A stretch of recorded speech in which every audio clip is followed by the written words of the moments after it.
Ito mga kabali, ito na yung pangatlo natin kay Jomar Rapal. Bali, sabi niya rito, pabuo na lang idol, paki-upgrade na rin. Ayan, open na natin yung loob. Tingnan natin kung ano yung nangyari sa loob, kung bakit pakibuo. Mukhang sira ito. Alisin ko lang yung top cover natin. Ito mga kabali, tinanggal na natin sa housing niya. Bali, wala siyang capacitor na nakalagay. Tapos puro hinang pa yung board niya. Hindi natin alam kung paano nangyari dito. Yan, bali aayusin natin yung mga hinang na to. Tingnan natin. O mas maganda, tanggalin ko na yung MOSFET na to. Isang diretso. Para matingnan ko kung may problema yung MOSFET. Tapos kakabitan na natin ng timano na 4UF. Yan, bali ang nakakabit dyan dati 3UF lang. So mag-adjust tayo ng protect na frequency dito. Resistor na rin, i-adjust natin. Check na lang din natin yung lakasan kung buo pa. Kung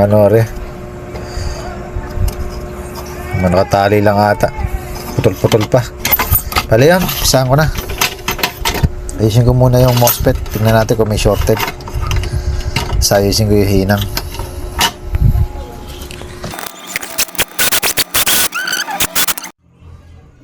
Ito mga kabali, ayos na natin yung ibang parts. Bali, nakakuha tayo ng isang shorted na MOSFET dito sa side ng reverse polarity. Yung isa dito sira. Bali, yun, pinalitan lang natin ng isa pa bago. Tapos ito yung walang capacitor, nilagyan na natin ng 4UF. Bali, hindi pa tayo nag-adjust ng protect saka frequency. Bali, testingin muna natin kung tutunog na. Ito, bali, kabit ko lang. Testing. Natin kung may tunog. Yan. Bali yung frequency na volume lang nilagay natin. Lakasan. Bali ito, kabit ko na yung test valve lang.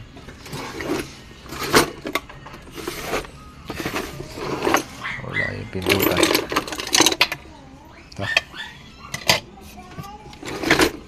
Ito on ko na. May ilaw, may blower, pero walang tunog. Wala siyang tunog. Bali may problema pa to. Try natin tanggalin yung yung isang stick. Yan, nawawala naman. Bali ayaw lumabas nung output. May problema pa siya sa gawin ng SCR natin dito. Bali magkakalas muna ako ng SCR natin. Basta testing ko.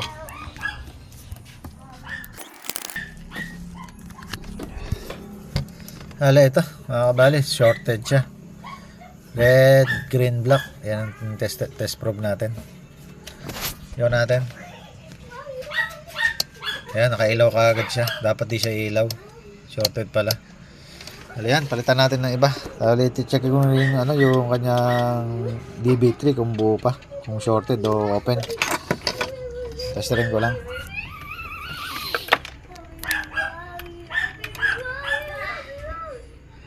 Yan natin.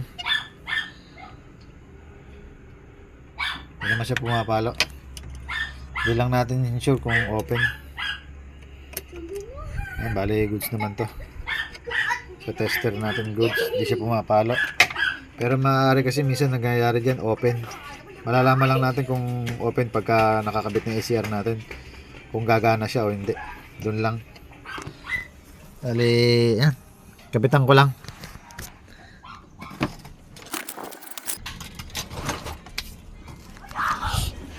Ito mga kabali, ilagay na natin yung bago natin parts. Ayan. Ito yung pinagpalitan natin. BT152. Wala yan, nakalagay na yung natin, yung sa test valve. On na lang natin. Tingnan natin kung makakatunog na. Ito, on ko na. Wala. Ito naman. Bali, nawala naman yun siya. Ibig sabihin, baka sira yung natin, yung kanya PC817. Malamang nito shorted yung yung kabiyak. Bakit nawala siya? Bali bago na may nakakabit na SCR natin. Bali, kalasin ko lang yung yung kanyang PC817 autocoupler.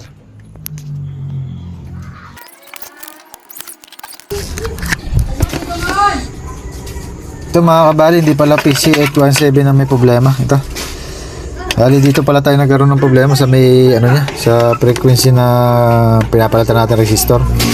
Bali na open pala to, sobrang liit naman kasi. Mami, upo! Bali yan, palitan na lang natin ng ano to. Diretso na natin lakasan. Bali 430 kakabit natin dito. Ay, tawagin mo. Ayan, bali sinubukan ko na rin kasi palitan yung DB3. Bali ito yung sa kanya, buo naman.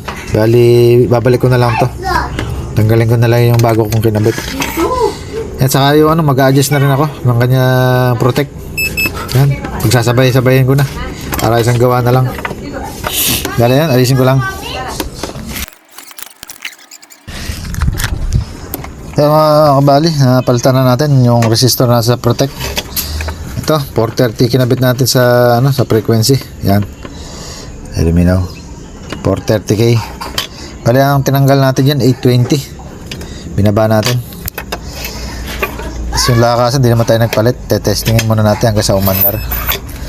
Bali yan, nakakabit na yung mga parts natin. Tingnan na natin, nakakabit na to sa test valve. On ko na, tingnan natin kung may ilaw sa tunog. Yan, may tunog na. Direct na natin. Nakaload sa atin 1K. Maandar. Sagad na yan. Bale, ito yung kinakain sa battery.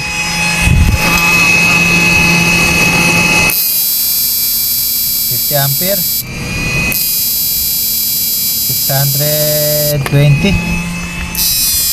620 watts. Bale yan.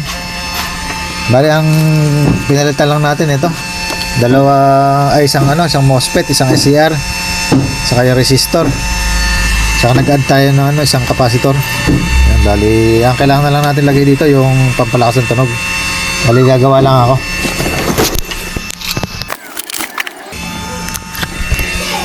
Ito mga kabali, nalagyan na natin ng spring. Ito na yung tunog niya ngayon. Try nga natin kung a-under siya sa 2K, sa 4K. Under naman siya, kaya di natin pwede pagtagalin. Bali yan, ma-under na siya. Bali yun lang yung ginawa natin dito.